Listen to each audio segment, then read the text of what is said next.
উদ্দেশ্য মহাশিৱৰাত্ৰি পূজা আৰু মন্দিৰ প্ৰাণ প্ৰতিষ্ঠা মহোৎসৱৰ সংগতি ৰাখি মিলনপুৰ নাগেশ্বৰ শিৱ মন্দিৰ প্ৰাংগণত 12 বছৰৰ অন্তত আমি মিলনপুৰ শিৱ মন্দিৰ পৰিচালনা সমিতিৰ উদ্যোগত আৰু ৰঙাবেটি ৰাইজৰ সহযোগত মহাৰুদ্ৰ যজ্ঞৰ আয়োজন কৰিছোঁ।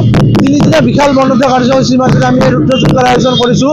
তদুপলক্ষে আজি আমি পানী তোলা কাৰ্যসূচী ইতিমধ্যে কৰি আমি মন্দিৰলৈ যাই আছোঁ আৰু এই তিনিদিনীয়া বিশাল বৰ্ণাঢ্য কাৰ্যসূচীৰ পুৰোহিতসকলে আমাৰ নেপালৰ পশুপতি মন্দিৰৰ পৰা তেওঁলোক অনা হৈছে। তেওঁলোকে তিনিদিন আমাৰ ইয়াত হোমযজ্ঞ মন্ত্ৰোচ্চাৰণ পাঠ কৰিব।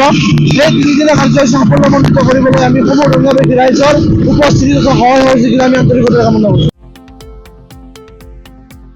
শৰীৰৰ যিকোনো অসুবিধাৰ সন্মুখীন হৈছে নেকি আপুনি? শাৰীৰিক সমস্যাৰ প্ৰতিকাৰ কেৱল আমি দিম। অভিজ্ঞ চিকিৎসকে দিব সুপৰামৰ্শ। প্ৰতি সপ্তাহত থাকিব বিভিন্ন ৰোগৰ বিশেষজ্ঞ চিকিৎসক। চাবলৈ নাপাহৰিব এনি ভাৰত 24ৰ বিশেষ অনুষ্ঠান স্বাস্থ্য বিশেষ।